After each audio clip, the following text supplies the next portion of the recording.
Tarde. É um bom finalzinho de tarde, né, para todos nós. Muito obrigada pela presença, né? Todas as pessoas que estão conosco aqui hoje, finalmente, né, no modo presencial, depois de alguns anos de atividade somente online.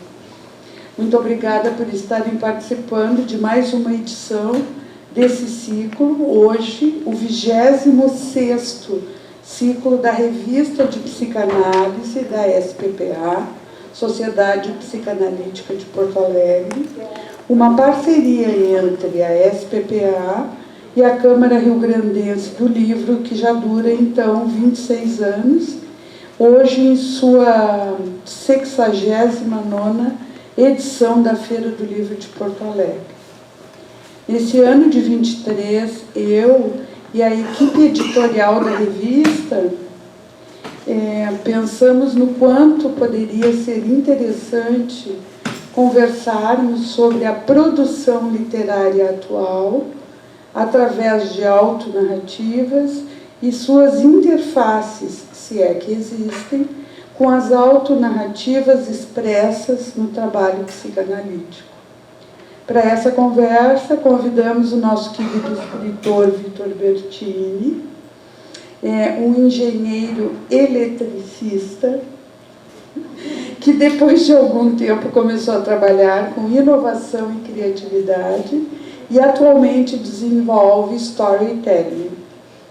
A seguir, o diálogo segue com a fala do meu querido colega Mário Barcelos, psiquiatra e psicanalista da Sociedade Psicanalítica de Porto Alegre.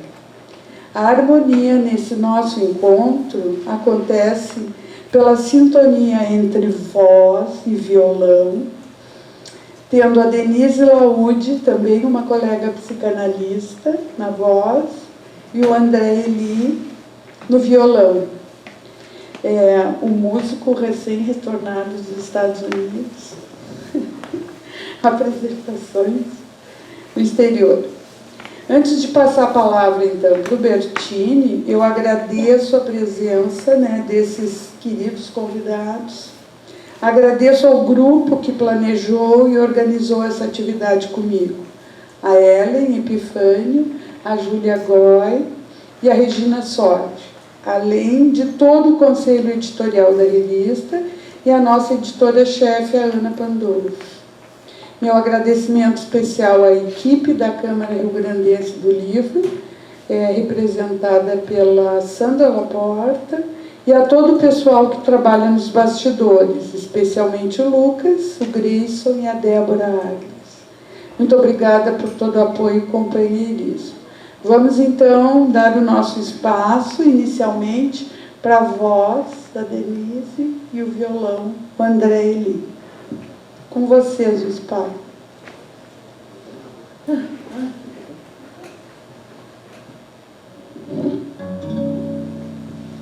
Tinha testado.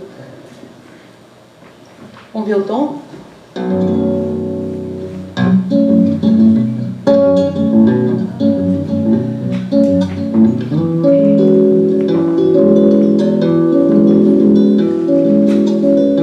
O meu pai era paulista, meu avô pernambucano, o meu bisavô mineiro, meu tataravô baiano, meu maestro soberano foi Antônio Brasileiro.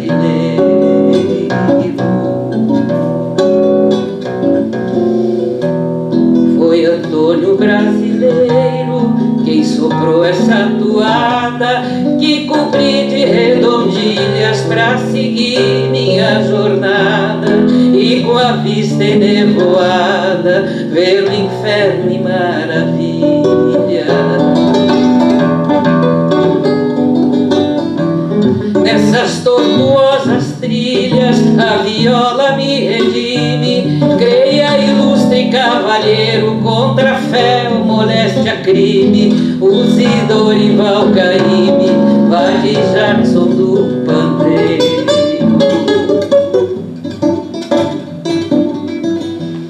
Vi cidades, vi dinheiro, bandoleiros, vi hospícios, moças feias carinho, avoando de edifícios, fume Ariche e Vinícius, beba Nelson Cavaquinho. Para um coração mesquinho, contra a solidão agreste, Luiz Gonzaga é tiro certo, Bexiguinha em conteste, Dominão é o Cartola Orestes, Caetano e João Gilberto.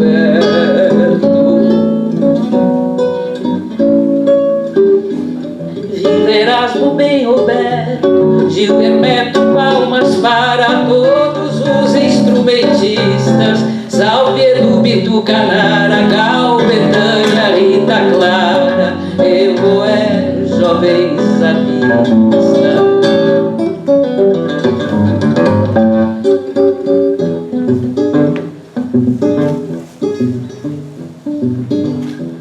O meu pai era paulista, meu avô pernambucano, meu bisavô mineiro, meu tataravô baiano. Vou na estrada há muitos anos, sou um artista brasileiro.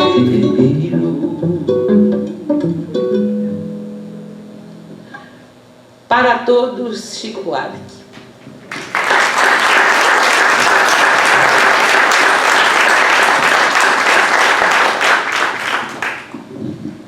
Tudo contigo, Bertini.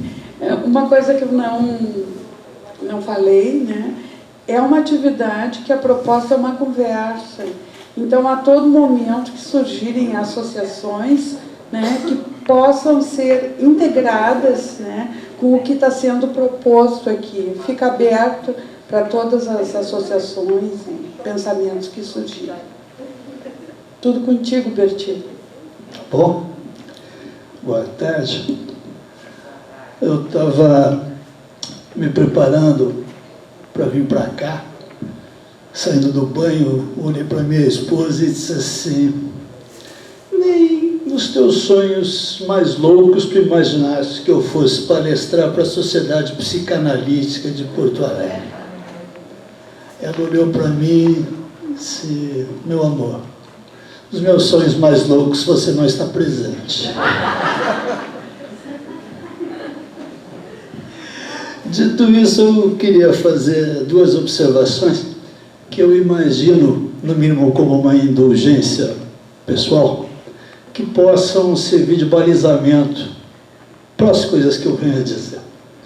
A primeira delas envolve uma pessoa muito querida da Sociedade Psicanalística, até onde eu pude ver, e corria a década de 80 em Porto Alegre, e um dos melhores restaurantes de Porto Alegre, por todos dito, era o Floresta Negra, o antigo Schwarzwald. Ficava ali na 24 de outubro, o Fridolino era o proprietário, tinha uma sala de espera minúscula, né? E eu estava jovem, sentado, esperando.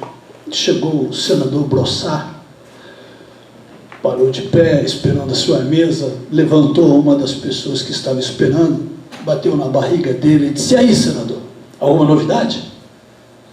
O senhor olhou, puxou a Suíça, disse: tirando essa nossa recente intimidade, nenhuma. Então, é a primeira das referências que eu queria deixar aqui. Eu sou uma Madonna. E a segunda perspectiva é do homem que essa casa homenageia, o escritor Érico Veríssimo, que uma vez numa entrevista tecia comentários sobre uma relação que ele tinha feito entre a forma de falar no Nordeste brasileiro, mais arrastada, né, rochente e tal, com o contraponto da conversa e da linguagem e da forma de falar aqui do Sul. E ele atribuía o fato da culinária nordestina ser pastosa, ser mais feita de papas, né, e a do Sul ser mais carnívora, ser mais cortante. E ele estabelecia, então, uma correlação entre o que as pessoas comiam e a forma que falavam. O repórter olhou para o Érico, muito espantado, e disse: mas Érico Veríssimo, isso tem alguma comprovação científica? O senhor leu isso em alguma pesquisa? E o Érico, com a sua matreirice, olhou e disse: meu filho, Eu sou um contador de histórias.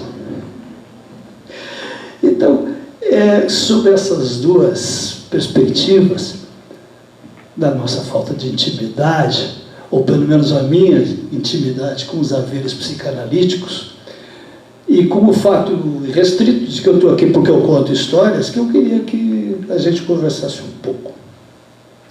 A primeira das questões tentando me ater ao título, é a história autonarrativa, né? E quando eu decidi um dia escrever, é evidente que de alguma maneira o que eu fiz foi isso, né? Eu transformei uma frase que eu tinha lido e que eu gostava muito, que dizia que nós somos o conjunto das nossas memórias, e eu fiz a ousadia de substituir por nós somos o conjunto das nossas histórias. E eu me senti absolutamente acolhido na atividade, porque de alguma maneira o que eu faço sempre é projetar as minhas histórias, o que eu vi, o que eu vivi, o que eu senti, o que eu imaginei, o que eu sonhei e, quem sabe, o que eu não tenha vivido. Estas são as projeções de que, pelo menos eu escrevo, com uma vantagem extraordinária, que eu imagino que os senhores e as senhoras possam atestar. Porque quando um personagem me incomoda, eu tenho a prerrogativa de matá-lo. Quando alguma situação me é desagradável, eu tenho a prerrogativa de transformá-lo. E se matei e me arrependo, eu ressuscito. E se me encher o saco, eu mato de novo.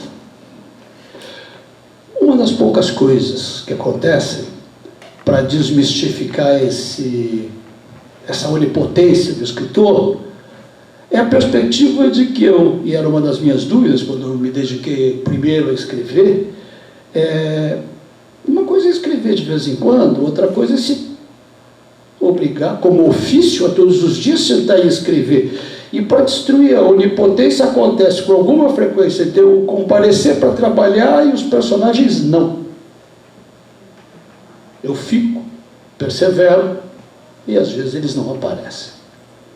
Saio de lá um pouco mais humilde, achando que afinal, talvez, apesar de poder matar, apesar de poder ressuscitar, eu não posso tudo.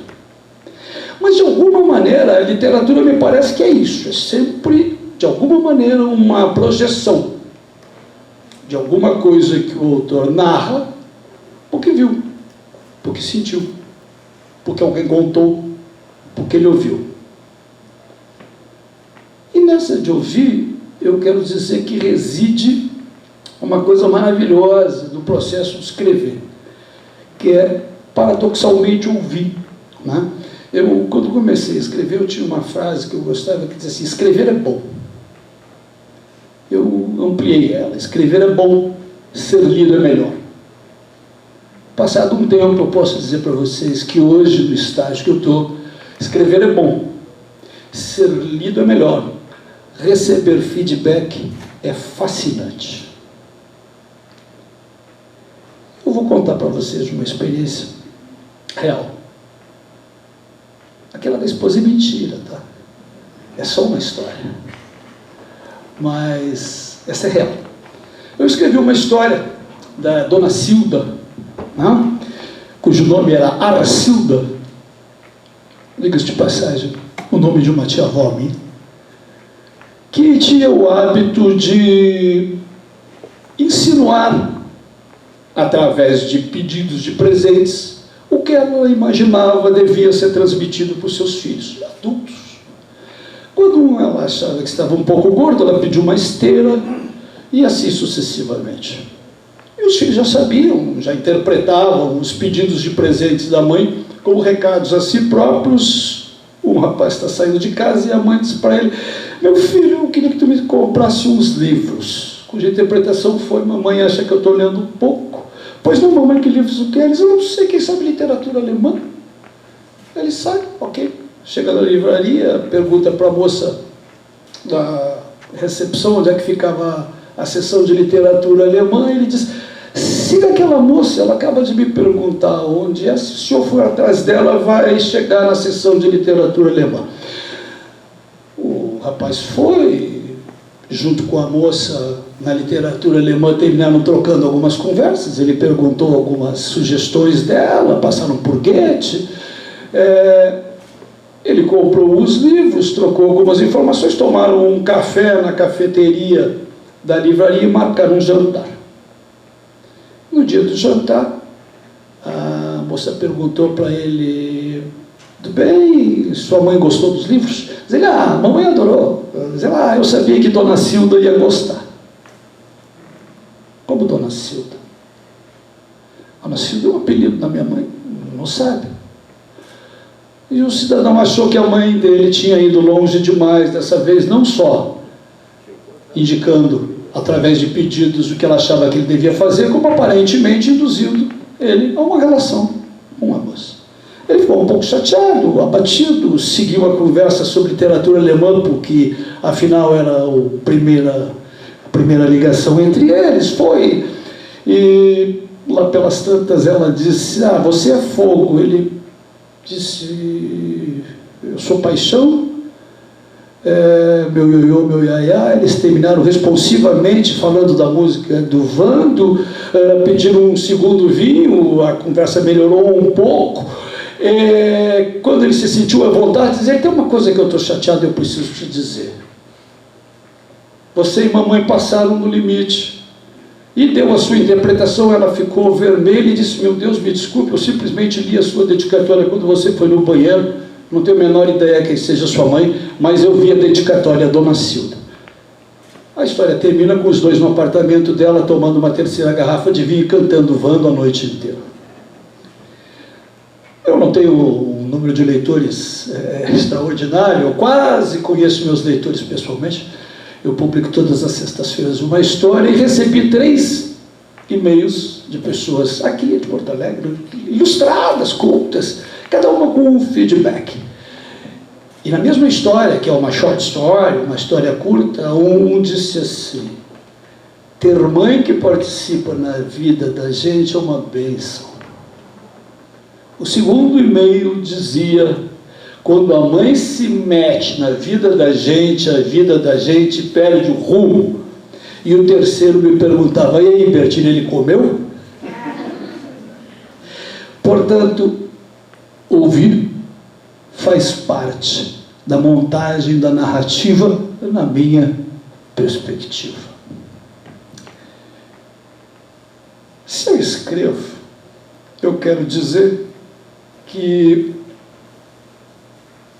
uma das perguntas que mais me atrapalharam ao longo da minha vida foi quando alguém me perguntava: Bertinho, o que tu fazes, hein? Meu Deus, você vê que as coisas são tão dramáticas, né? Que a Helena começou me apresentando como engenheiro eletricista, né? Eu sou formado em engenharia, engenheiro eletricista, eu não sou, mas engenheiro eletricista. O que prova que ninguém é perfeito, né? Quando me perguntavam o que eu fazia, sempre era uma coisa que me atrapalhava, porque eu tinha que falar muito, e dizer, explicar. E recentemente eu consegui uma frase legal. Eu disse: profissionalmente, eu escrevo e falo. Quando eu escrevo, eu conto histórias. Quando eu falo, eu ensino storytelling. E storytelling é um falso cognato conceitual. Porque storytelling, a tradução é contar histórias, estou contando histórias. E, na verdade, não é exatamente, também é, mas não só é. Tá? Storytelling é uma técnica de utilizar a potência de uma história e das técnicas associadas a isso para um determinado fim, no meu caso, para tentar sustentar a atividade de escrever business storytelling, porque é quem tem também algum orçamento. Storytelling é uma extraordinária forma que o homem sempre soube, que a gente sempre soube, agora instrumentalizada para fins, quem sabe, psicanalíticos. Não vou entrar nessa, não sou bobo, mas com certeza para o mundo corporativo. A força das histórias nós sempre soubemos, instintivamente. Sem discutir as questões religiosas ou a religiosidade do que eu vou dizer, eu quero dizer que os grandes livros definidores, de alguma maneira, do processo civilizatório que a gente tem, sejam eles de que matiz religioso for, nada mais são do que um conjunto de histórias. A Bíblia é um conjunto de histórias, o Corão é um conjunto de histórias, o Talmud é um conjunto de histórias. Elas são muito poderosas. Elas são muito poderosas. E elas se estruturam, vamos dizer assim, ao longo do tempo, com diversas finalidades e com diversos approaches, né? Hoje em dia, eu diria que a gente usufrui do que um dia, desde Aristóteles, pessoas sentaram para pensar na estrutura prática da história. Quer dizer, Aristóteles estabelecia um contexto, um conflito e uma solução. Joseph Campbell, mais recentemente, fez um extraordinário trabalho, na verdade o trabalho de uma vida, é a sua obra, né? Com a jornada do herói, que nada mais é do que esses 3 passos do Aristóteles, um pouco mais circunstanciados e um pouco mais detalhados. Mas é isso que acontece. Então hoje nós dispomos, com relação às histórias, de um arcabouço teórico que as decodificou. O Campbell, no seu livro O Herói de Mil Faces, chega a ser chato, de tanto que ele vai atrás de arquétipos, mitos, lendas, deuses, para mostrar que todos eles, de alguma maneira, além de projetar a natureza humana, seguem uma determinada hierarquia narrativa. Então nós dispomos de um arcabouço teórico para analisar a questão das histórias. Um segundo aspecto, e eu vou tomar a literatura por 2 autores, o Kahneman, com 2 formas de pensar, rápido e devagar, que apesar de ser um psicólogo, deu a ele o que é considerado o Prêmio Nobel de Economia por decisões e decisões de risco, né? Estabelece a perspectiva de que uma parte da nossa forma de pensar é intuitiva, é acelerada e se estabelece, se apoia num processo muito próximo da narrativa de histórias. Em contraposição, ou junto com a outra parte racional, etc, etc, etc. A minha abordagem não é a de lidir a história para poder pensar. A minha abordagem é muito mais a de outro autor, que é o Damasio, quando ele estabelece que sem a parte emotiva você pensa pior. Você tem menos racionalidade se você perde a parte emotiva, e ele o faz com base em neurobiologia, a partir de acidentes cerebrais de pacientes dele, que lesionados na parte emotiva, perdem a capacidade de raciocínio porque entram em oscilação, são incapazes de decidir se o melhor é o café da esquerda ou o café da direita, coisas absolutamente razoáveis. Então nós temos um arcabouço teórico da formação estrutural das histórias e nós temos um avanço da ciência, que palavrinha difícil essa hoje em dia, né? Mas tudo bem. Nós temos um avanço da neurobiologia, da psicologia, a consolidar, inclusive do ponto de vista neurológico, do ponto de vista cerebral, a estrutura e o poder das histórias, né? Com o perdão da abordagem leiga, um scanner do cérebro de uma pessoa que está olhando um PowerPoint com informações, ele mostra 2 áreas cerebrais ativadas. Quando a pessoa está ouvindo sobre aqueles pontos uma história, o scanner mostra 5 áreas cerebrais ativadas, com liberação de neurotransmissores, com liberação de hormônios e com toda uma estrutura a sustentar o que parece ser apenas uma coisa emotiva do ponto de vista, físico. A essas 2 vertentes eu acrescento uma terceira, muito circunstancial e um pouco mais distante da questão de vocês. Nas minhas apresentações de storytelling, do ponto de vista operacional, business storytelling, eu quero dizer o seguinte: a estrutura educacional mundial obedece à lógica de que um dia foi a Revolução Industrial. Quando eu estava lá no meu ensino básico, as matérias se dividiam entre as matérias que davam nota, rodavam e eram consideradas sérias e que encaminhavam profissionalmente o aluno, e as outras matérias consideradas secundárias, que não davam nota, era um conceito, não rodavam ninguém, e entrava coisa como música, artes manuais, educação física, teatro e coisas que o valham. Isso mudou, isso está mudando, cada dia mais rápido. Hoje, a criança que entra na escola, nós não temos a menor ideia do mercado de trabalho que ela vai enfrentar daqui a 10, 12, 15, 18 anos. Talvez a gente já não tenha mais a menor ideia do mercado de trabalho daqui a 3, que dirá de daqui a 12 ou 15. Entretanto, visivelmente, o que um dia foi mandatório, e está aí o Charles Chaplin, né? Com o mundo moderno não nos deixar falar em vão, que de preferência não fala e trabalha e reproduz um padrão, está superado. Um dia os carros poderiam ser de qualquer cor, desde que fossem pretos. Hoje, as chamadas soft skills, que é uma palavra bonita e um pouco da moda, na verdade esconde a busca de toda uma geração em busca de ocupação de trabalho no mundo empresarial que muda. A comunicação, a capacidade de transmitir, de ouvir, de interpretar corretamente o outro, dentro da qual entram questões como resiliência, empatia, afeto, acolhimento, e que passaram a ser coisas importantes no mundo do trabalho, são crescentemente importantes e, diria eu, ousando um pouco, imprescindíveis. Storytelling é uma poderosa ferramenta de comunicação. É isso que, quando eu falo, eu pretensiosamente digo que ensino. E para encerrar, eu queria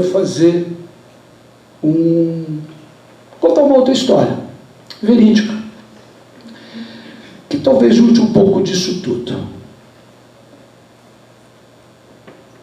Nos Estados Unidos, sempre eles, numa universidade, reuniram um grupo de alunos e apresentaram os dados do hospital de câncer da cidade. O número de especialistas, as especialidades, número de atendimentos, orçamento. Passavam todos os dados e pediam ajuda. Pediam contribuições para o hospital da cidade. Os alunos fizeram contribuição e, para efeitos, vamos botar que o montante foi de 100 unidades de contribuição. Saíram aqueles alunos, entraram outros alunos numa amostra estatisticamente representativa, com o mesmo perfil, e contaram para os alunos que Mr. John, pai de uma criança de 3 anos, havia levado seu filho ao hospital de câncer da cidade. E lhe foi dito que o seu filho tinha 3 meses de vida. Ele tinha um tipo raro de câncer agressivo e que ele não sobreviveria além dos 3 meses. No desespero do pai, que perguntou o que eu posso fazer, disseram para ele que o que ele podia fazer era entregar para o filho, nos últimos 3 meses de vida inexoráveis dele, para aquela criança que não teria jamais a consciência do que ela estava por enfrentar, o melhor pai que ele pudesse ser. O pai que aquele menino de 3 anos imaginava alegre, sorridente, de bem com a vida, capaz de transmitir para ele as melhores emoções e que ele engolisse o seu amargor, que ele engolisse sua dor, que ele engolisse a perspectiva de sofrimento, para, superando tudo isso, entregar para o filho 3 meses do pai que aquela criança merecia. Contaram a história para a turma. Passaram os números do hospital e pediram doações para a turma. De 100 foi para 1.200. tudo que eu tenha falado, eu tenho certeza que a perspectiva de um menino de 3 anos, que tem 3 meses de vida, alterou um pouco a situação hormonal, batimento cardíaco, respiração de todos nós. Isso é o poder das histórias. Vou agradecer, mas fazer antes uma... Eu vou quebrar o protocolo no âmbito. Eu quero agradecer a presença do Milton Welson, que entre todos os meus amigos é um jornalista, e apesar de não viver disso, é o melhor resenhista de alta literatura que eu conheci na minha vida. Muito obrigado a todos vocês.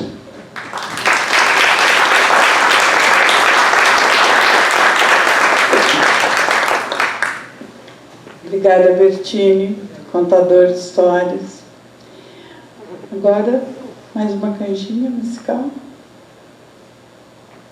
Né? Mário Barcelos?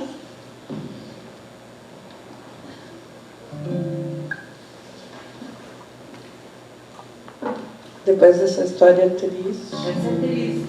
Essa é triste. Depois de uma história triste, uma música triste. Não tem problema. Se for o caso, depois eu conto uma alegre.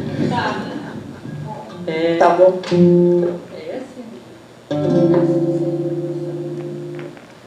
É nas noites que eu passo sem sono, entre o copo, a vitrola e a fumaça, que ergo a torre do meu abandono e que caio em desgraça. É nas horas em que a noite faz frio e a lembrança ao castigo me arrasta. Solidão é o carrasco sombrio e a saudade a vergasta. Se eu cantar, a alegria sai falsa. Se eu calar, a tristeza começa. E eu prefiro dançar uma valsa que ouvir uma peça. E eu recuo, eu prossigo e eu me agito. Eu me omito, eu me envolvo, eu me abalo. Eu me irrito, eu odeio, eu hesito. Eu reflito e me calo. Se eu cantar, a alegria sai falsa. Se eu calar, a tristeza começa. E eu prefiro dançar uma valsa que ouvir uma peça. E eu recuo, eu prossigo e eu me agito. Eu me omito, eu me envolvo e eu me abalo. Eu me irrito, eu odeio, eu hesito. Eu reflito e me calo.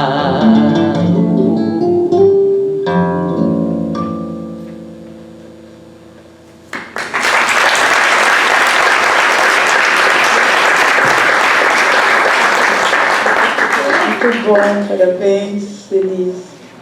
A gente imaginou uma seleção musical que contemplasse o tema das narrativas, né? O autor que, ao escrever, se narra na letra da música. Mário, tudo contigo. Bom, boa tarde a todos. Eu quero inicialmente agradecer o convite, né, da Helena e do pessoal da revista. É um prazer estar aqui, especialmente representando a Sociedade Psicanalítica de Porto Alegre, da qual eu tenho muito orgulho de fazer parte. Bom, eu quero começar contando uma história, né? Não sou como o Vitor, um contador de histórias profissional, mas começar contando uma história. Uma vez eu tinha um trabalho, hoje em dia eu trabalho só no consultório, mas eu tinha um trabalho como médico de carteira assinada, eu batia ponto e tudo mais, e em dado momento, enfim, pelo que o consultório requeria de mim, eu resolvi me demitir daquele trabalho. Esse trabalho ele era vinculado à Fundação de Apoio à Universidade Federal do Rio Grande do Sul, a FAURGS, e quando eu me demiti, eu tive que ir até a FAURGS para assinar os papéis da minha demissão.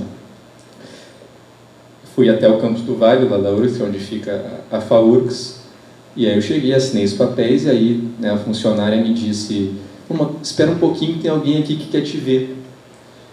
E aí eu fiquei pensando se eu conhecia alguém que trabalhava lá, e não me ocorreu ninguém. Daqui a pouco veio uma senhora, que eu nunca tinha visto na vida, e me diz: olha, eu precisava te conhecer, porque eu trabalho aqui há 20 anos. Eu faço o controle das folhas ponto do RH. E eu nunca conheci alguém que fosse tão preciso em bater o ponto como tu. Nunca eu conheci alguém tão pontual e que, se não fosse pontual, que se atrasasse ou adiantasse alguns minutos, no final do expediente compensava exatamente aqueles minutos que estavam, enfim, desajustados.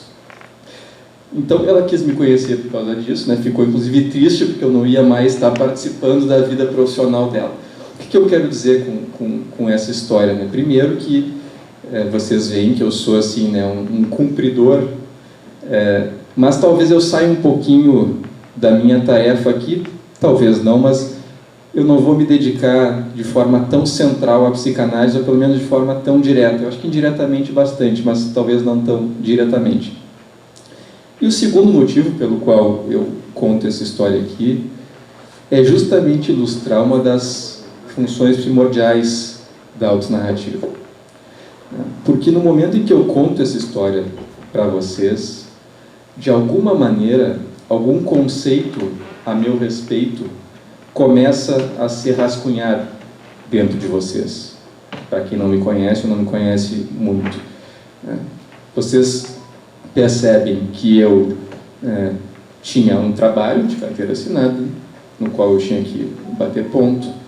Vocês percebem que eu tenho uma personalidade bastante rígida, que eu sou um funcionário confiável também, que é uma qualidade, comprometido com as coisas para as quais eu estou designado. E vocês sabem também que em algum momento eu resolvi pedir demissão desse emprego.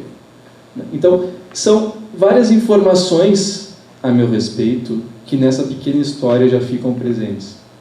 E de alguma maneira, por essas pequenas informações, vocês começam, como eu falei, a rascunhar um conceito a respeito de mim e também a se aproximar de mim.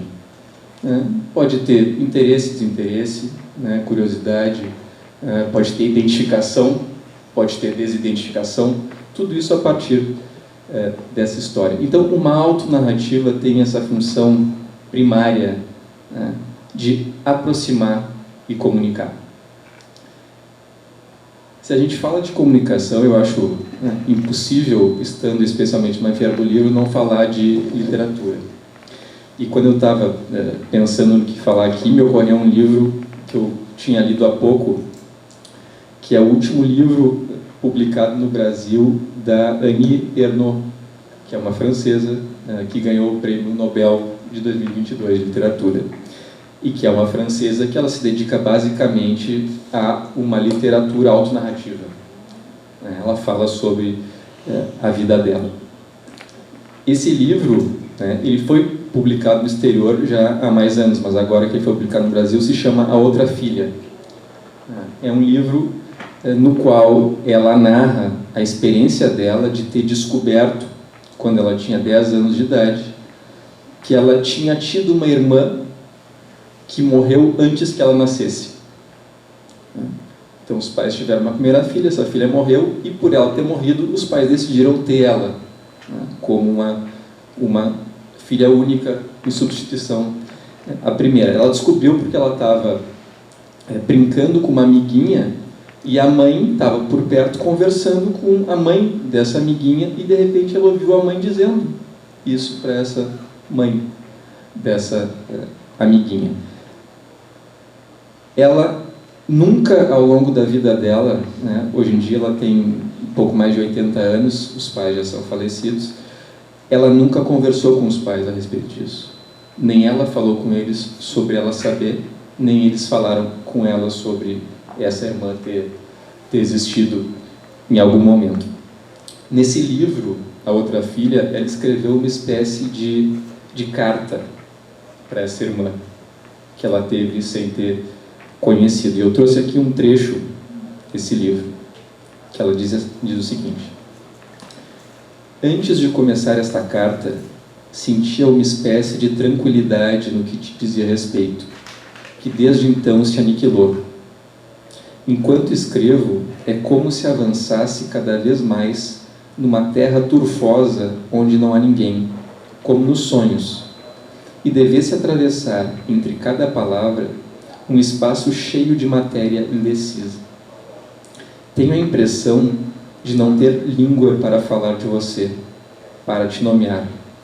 Impressão de só saber falar de você no modo da negação, do contínuo não ser.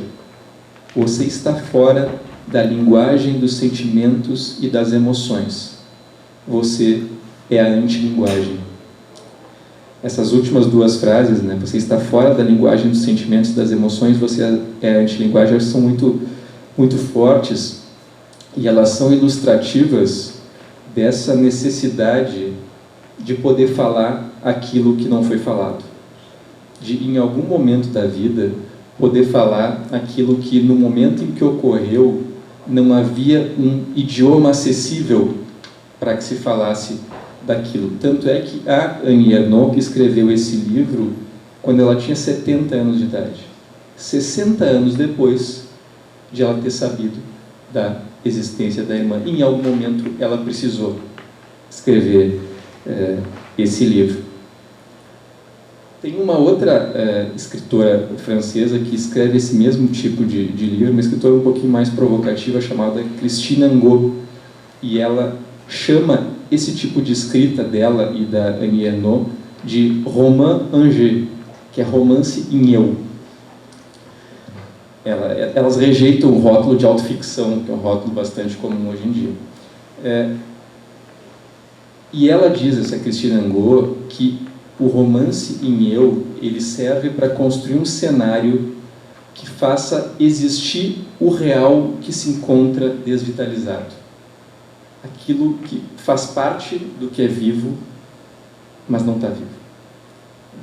Então, eu acho uma forma bem interessante de definir esse tipo de literatura, e mais ainda, é uma forma que nos remete ao trabalho psicanalítico. É nesse ponto que eu queria chegar. Isso toca nas contribuições das autonarrativas para a psicanálise. Isso me faz pensar nas duas grandes contribuições da psicanálise à cultura, à civilização, que tem a ver com o tema das autonarrativas. A primeira delas é a função terapêutica das palavras. É atribuir função terapêutica às palavras e sublinhar a relevância de transformar emoções e pensamentos em palavras. Isso começou na psicanálise com o próprio advento da psicanálise. No momento em que havia uma doença, no final do século XIX, que era a histeria, que se descobriu que ela existia, os sintomas dessa doença existiam em função de emoções e pensamentos e lembranças que tinham ficado presos em algum lugar da mente que estava inacessível. A partir dessa descoberta, em mais de 120 anos de história da psicanálise, não houve nenhum autor ou escola psicanalítica que negou a importância desse simples fato, que é buscar o alívio do sofrimento através do diálogo, dentro de um consultório de análise. Falando em diálogo, eu queria seguir um pouquinho o diálogo com vocês.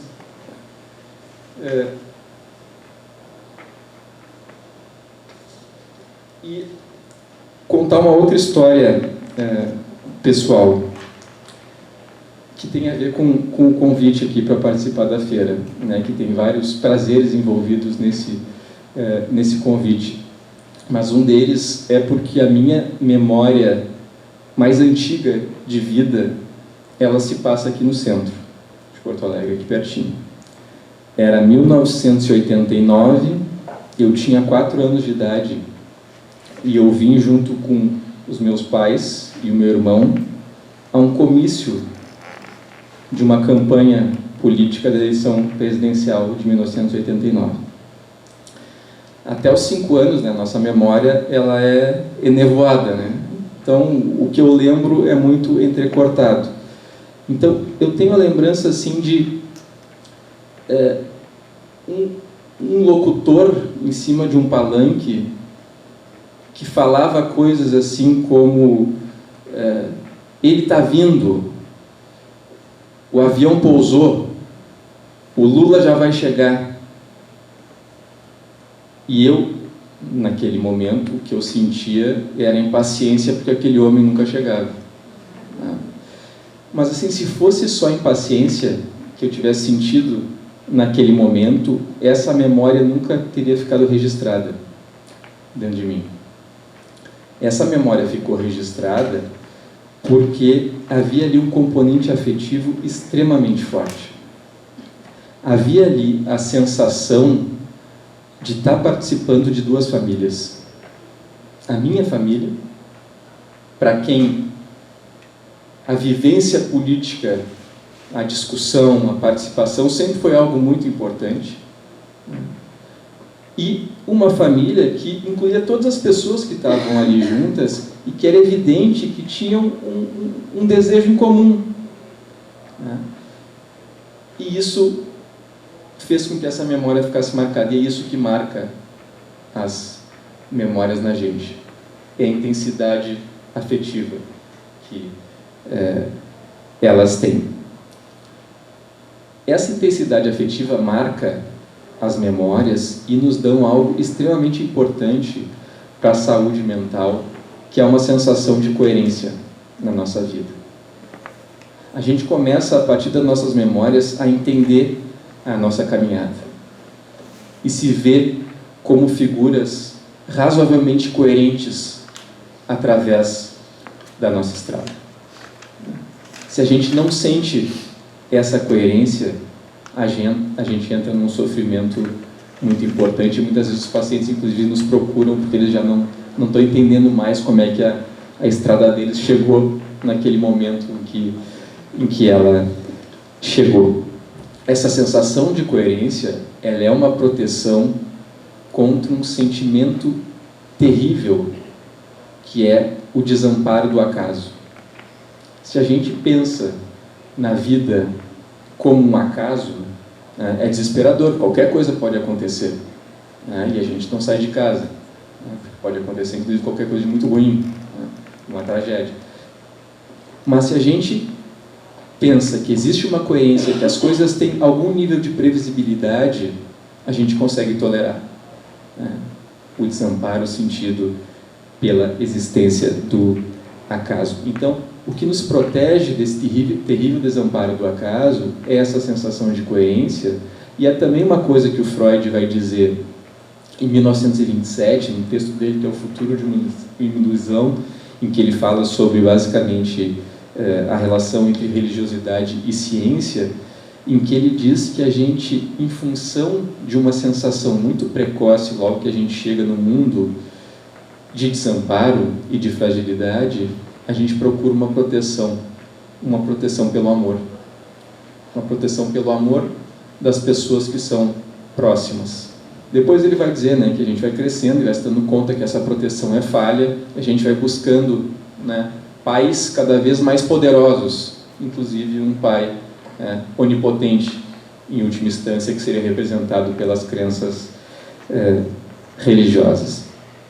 Então, essa proteção que vem do registro emocional é uma proteção extremamente importante que aparece muitas vezes nas narrativas que os pacientes fazem dentro dos nossos consultórios. Tem uma música do Luiz Melodia que eu acho que sintetiza isso. Tem uma frase dessa música, que é Estácio Rolistácio, em que ele diz, está falando de Estácio, né, que é o bairro do Rio de Janeiro, em que ele diz: Estácio acalma os sentidos dos erros que faço. Então, o que é Estácio para ele? Estácio é um colo de mãe, né? Porque aí, se tu erra, tu precisa dessa proteção de amor, que é um colo de mãe, e que, no caso, o Melodia estava falando desse bairro que significava tanto para ele, tanto é que em várias músicas ele fala de Estácio. Essa proteção que vem, né, contra o terrível desamparo do acaso através do amor, ela me leva para a segunda grande contribuição que eu acho que a psicanálise tem à cultura, à civilização e que tem relação com as autonarrativas. Eu comentei no início, né, que a psicanálise surgiu no final do século XIX a partir da percepção relativa à histeria, que os sintomas da histeria tinham a ver com lembranças e emoções que não eram descarregadas, alguma coisa que era vivida, mas que ficava estrangulada dentro da mente, ficava presa, e isso gerava determinados sintomas. O que se propôs naquele momento foi o chamado método catártico. Então, as pessoas doentes com histeria eram estimuladas a falarem sobre as suas vivências, né, essas vivências traumáticas, e aí chegarem ao momento de lembrança dessa grande vivência que tinha ficado presa, e no momento que essa vivência era lembrada, se descarregava e o sintoma terminava. Só que o otimismo em relação a esse modo de terapia, ele logo caiu por terra quando se deram conta de que a coisa não funcionava muito bem. Uma das primeiras pacientes da psicanálise, que não foi do Freud, foi do Breuer, que era um outro médico que, enfim, contribuiu no início, junto com o Freud, para se dar conta dessas coisas. Foi uma paciente que ficou muito famosa com o pseudônimo Ana O. Então, era uma paciente, uma jovem lá, vienense, de uma família rica, que começou com sintomas histéricos e rapidamente evoluiu assim para sintomas extremamente limitantes. Em dado momento, ela inclusive parou de falar a língua natal dela, que era o alemão, e só se comunicou em inglês. Nunca mais falou em alemão. E aí o Breuer tratava ela e ia desfazendo os sintomas que apareciam um a um, buscando a origem desses sintomas em algum evento que tivesse ocorrido na vida dela.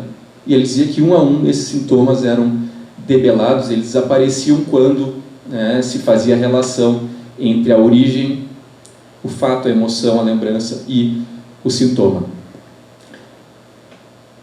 Só que, quando a gente lê o relato desse caso, o relato fora do livro do Freud e do Breuer, que é Estudo sobre a Histeria, que é um relato romanceado, é óbvio, eles estavam querendo provar uma teoria, né? Então tem muita coisa de ficção ali. Tem um dado extremamente interessante. Ela tinha um sintoma que era surdez histérica.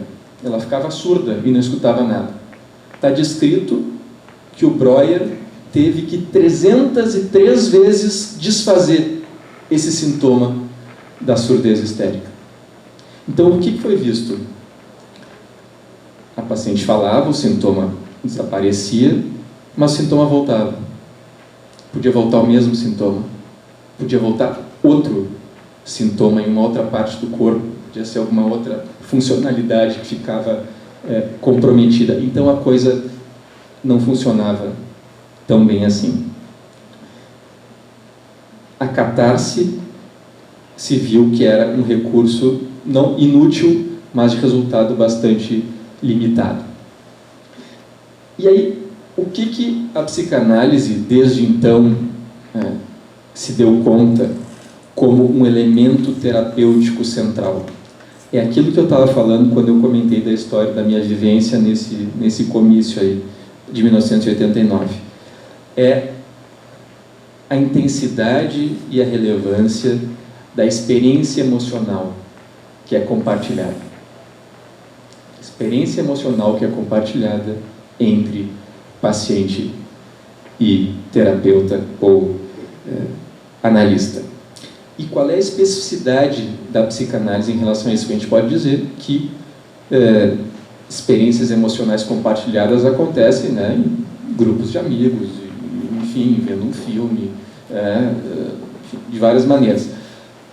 Mas tem uma psicanalista búlgara radicada na França, que é a Júlia Kristeva, que ela diz que a psicanálise é o único lugar que consta no contrato social como validado para que a gente possa falar sobre as nossas feridas e buscar novas maneiras de viver a vida.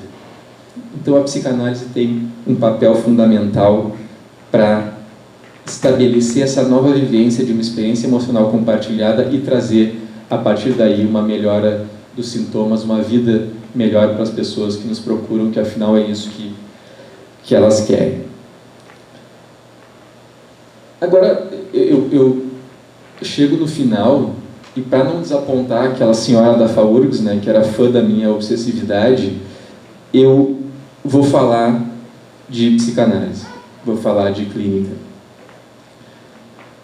E aí eu quero usar um exemplo que tem a ver com essa primeira grande contribuição da psicanálise relacionada às autonarrativas, e depois ao segundo exemplo. Primeiro, aquilo que eu falei, da transformação de pensamentos e emoções em palavra.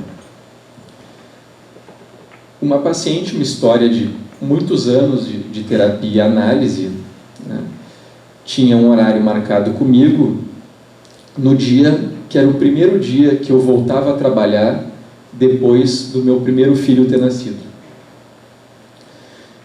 Quando eu cheguei no prédio do meu consultório, o prédio tem uma zeladora que é muito participativa da vida condominial e tal, e aí ela me recepcionou efusivamente e tal, e falou: parabéns pelo filho, obrigado e tal.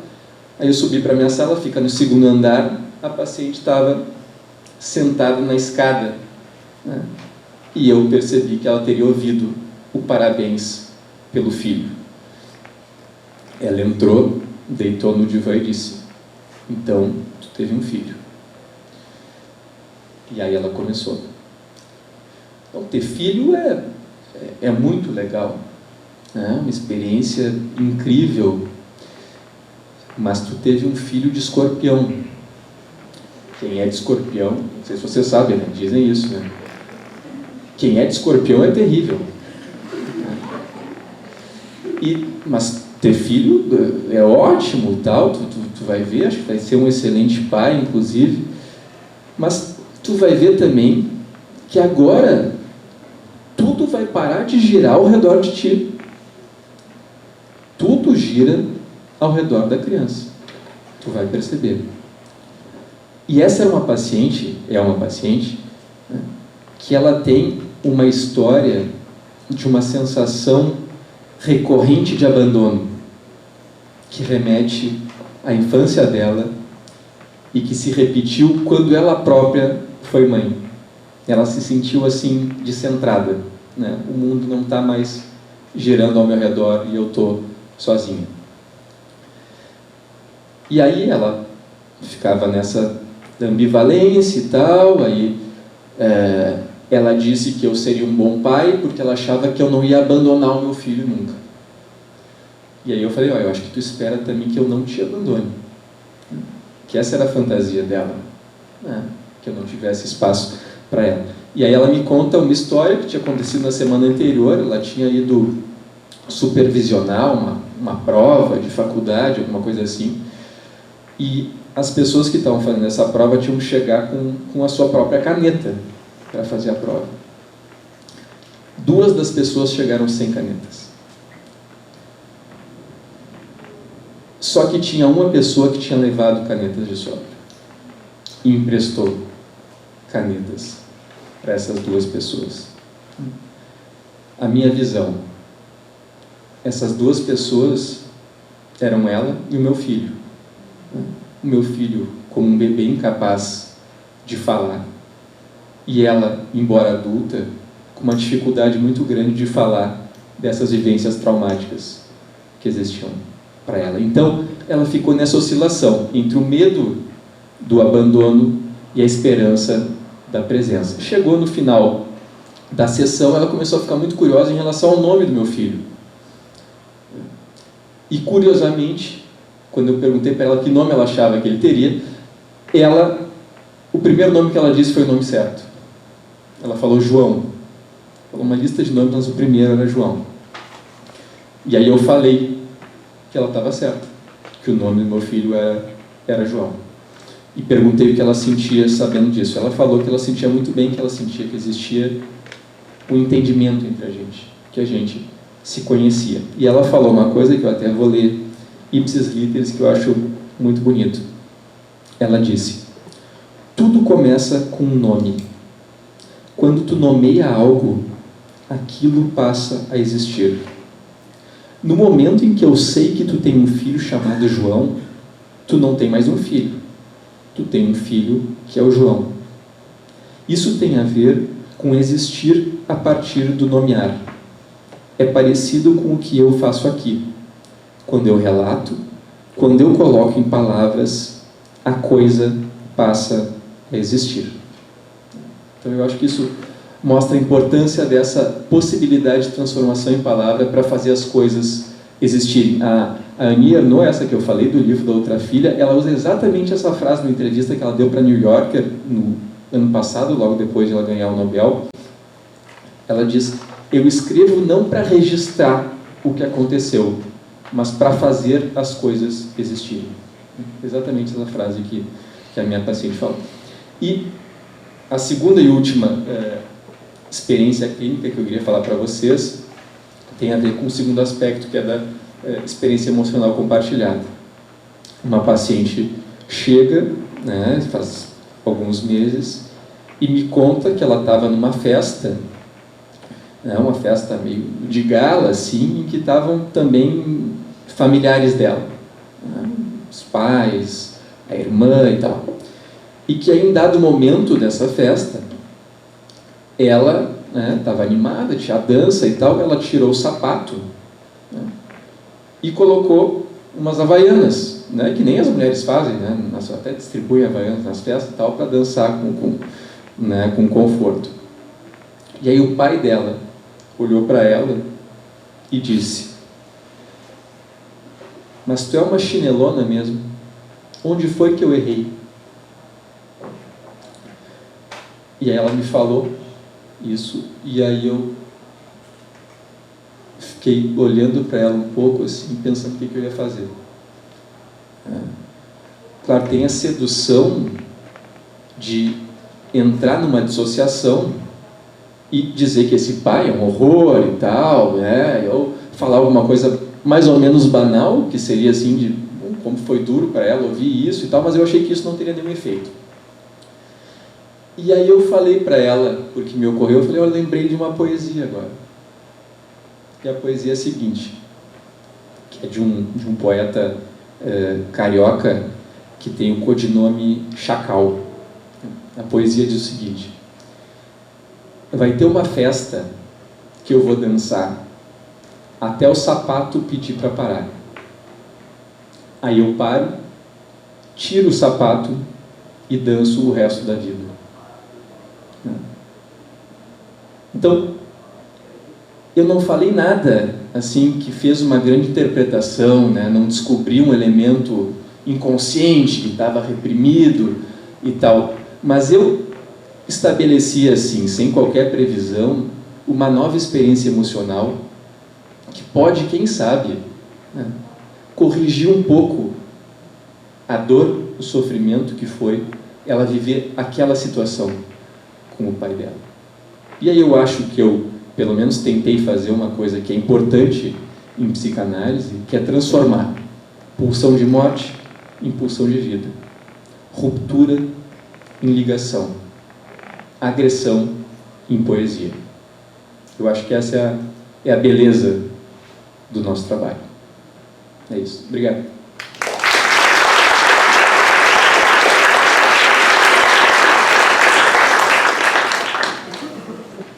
Obrigada, Mário, por toda a tua exposição e esclarecimento.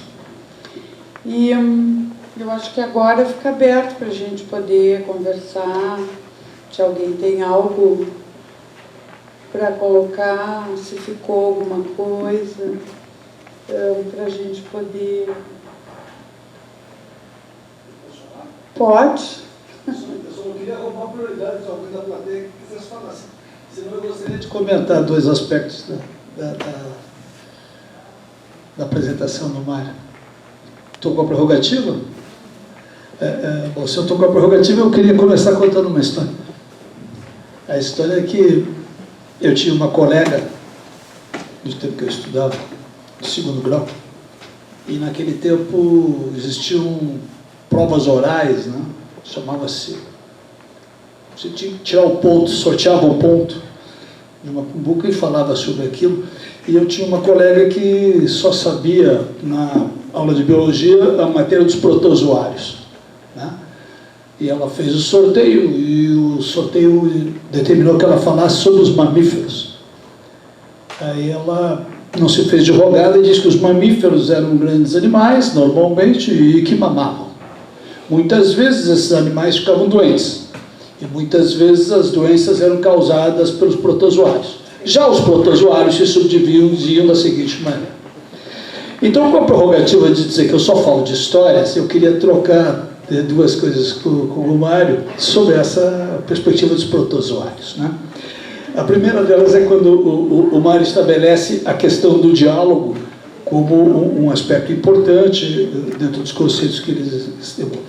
Eu consigo ver sempre o diálogo, pelo menos do ponto de vista da lei, como uma troca de histórias. O diálogo é assim: sabe que ontem minha mãe fez um jantar, ela serviu, etc, etc, etc. Quando a pessoa termina de narrar o jantar, a outra entrega o seu jantar, ou entrega a sua noite. Pois sabe que nós, lá em casa, fizemos uma sopa, porque nós estávamos todos cansados, abrimos um pacote, fizemos uma sopa. O diálogo, de alguma maneira, na perspectiva dos protozoários, é sempre uma troca de histórias. E mais, com a compulsão da entrega. A pessoa tem a necessidade de entregar, como se devolvesse um empréstimo de sal que a vizinha fez, né? Depois, com o bolo pronto, vai lá e leva 2 fatias. Ela sente a compulsão de entregar a sua história. É uma pequena observação. A segunda observação é com relação à satisfação da certeza e à busca das coisas que façam sentido, né? Tem um livro interessante do Nassim Taleb, que é A Lógica do Cisne Negro, onde ele aponta o absoluto acaso na vida e nas circunstâncias das pessoas e das sociedades, e demonstra que as pessoas não gostam disso. Isso causa ansiedade, isso causa apreensão. As pessoas precisam que as coisas façam sentido. As pessoas precisam montar uma história de 2 pontos. Daí, ao extremo de quase dar um prazer quando a gente consegue unir os pontos.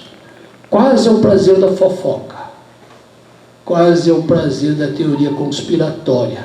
Eu tenho 3 itens, eu os uno porque fizeram sentido. Isso é um mecanismo que eu pego pelo lado da história, e com certeza na psicanálise se pega pelo lado da cura, da medicina, da vida melhor e da perspectiva de superação que você brilhantemente terminou na sua exposição. E por último, eu queria fazer uma provocação, ainda com relação às histórias, que é o que acontece com o cérebro da gente quando a gente desliga a parte cognitiva ou a parte consciente.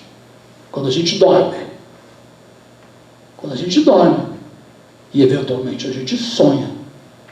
A gente nunca sonha senão com histórias. Loucas, não loucas, capazes de ser interpretadas ou não, Não sou eu que vou falar. Mas a gente não sonha com um número. A gente sonha com uma história. Minhas pequenas observações. Bertini, a gente sonha com imagens e depois a gente transforma essas imagens numa história. E se tiver um bom ouvinte, essa história, ela pode se expandir, né, com a escuta do outro. Eu acho que é isso que tu está dizendo. Essa história do sonho, ela só vai ter valor se houver um ouvinte para acolher aquela produção, né, transformatória de imagens em palavras, frase, um parágrafo. Não é? Eu fico satisfeito. O meu protozoário dorme em paz. Eu me meti na tua fala. Desculpa. Tu quer falar? Só sobre isso do sonho, é uma ótima lembrança, porque, como a Helena falou, é um exemplo central dessa nossa necessidade psíquica de organização e coerência. Porque a gente nunca sabe qual era o sonho original. Esse é um problema, né? Na psicanálise, a neurociência também não tem a menor ideia de como descobrir, né? O que a gente sonhou de fato. Que imagens apareceram lá dentro e por que elas apareceram daquela maneira. O que a gente sabe é uma elaboração secundária, que a gente chama, que já é dentro da nossa necessidade de estabelecer uma coerência para um sonho, de transformar esse sonho numa história. Então já entra nessa premência humana de coerência e organização.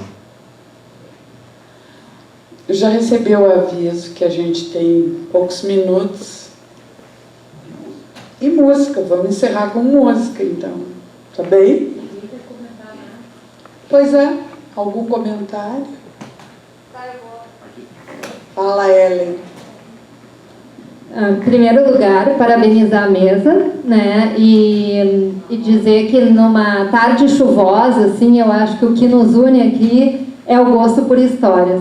E pretensiosamente vou tentar costurar um pouco, né, as três aqui elementos da mesa, a música, né, para todos, do Chico Buarque, e a fala de vocês dois, com o componente emocional. A diferença, por exemplo, de que seria falar do Brasil como um país miscigenado, do que o Chico Buarque fala, meu pai era paulista, meu avô pernambucano, né? E eu pensei assim, no consultório, mas na vida, a diferença de quando a gente escuta números do que quando a gente escuta histórias, né? Em tempos de guerra, a gente pode ouvir e saber, né, dos números, do que está acontecendo aqui ou ali, ou dos desastres naturais, mas quando a gente escuta uma única história de uma pessoa falando como foi ela perder a casa, ou de um filho que não viu mais o seu pai, a gente sente de um outro modo. E é isso que a gente faz no consultório,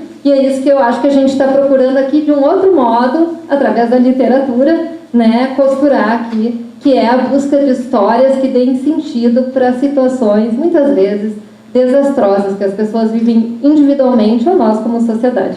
Então, parabéns à mesa, que eu acho que conseguiu muito bem fazer isso. Mais alguém? Tu vais falar? Não. Eu ia comentar agora que esse tango chamado De Barro é uma história, é uma tentativa de elaboração de uma experiência emocional muito dura, de um término, de um romance, de um relacionamento que deixou sentimentos de culpa e de falta da parte da pessoa que abandonou a outra, e agora ela está repensando tudo isso. Então eu vou convidar o André ali para me acompanhar nessa história, que é chamada De Barro, do Sebastián Piana, Homero Nicolas Mancione, tudo gente lá da Argentina.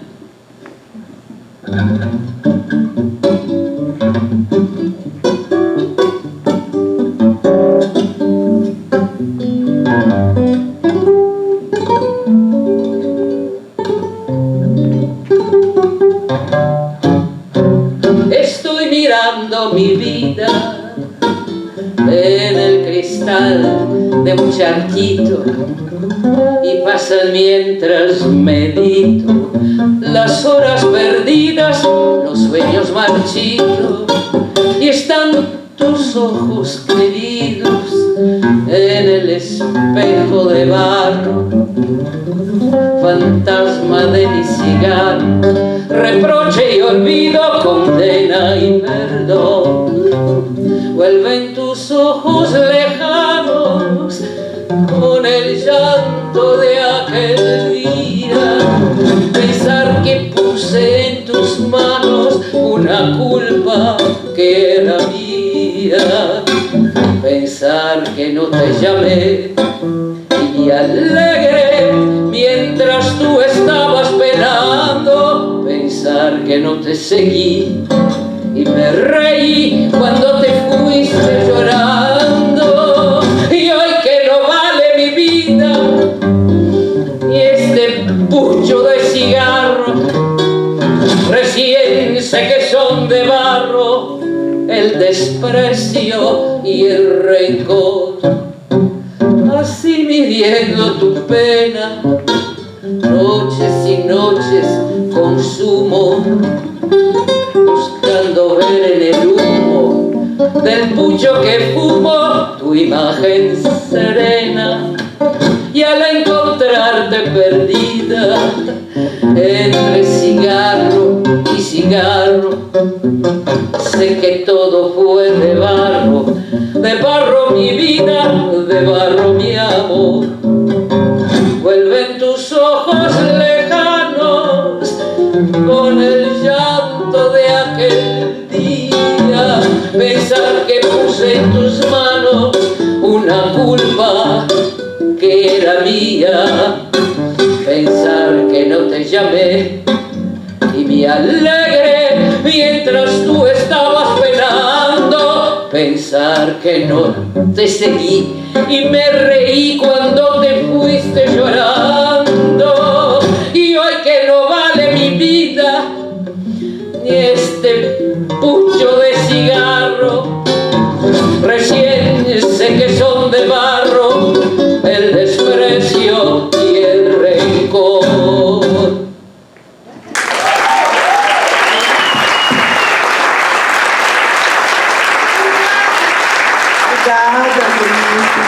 Obrigada, Andréa. Andréia, violão de 7 cordas.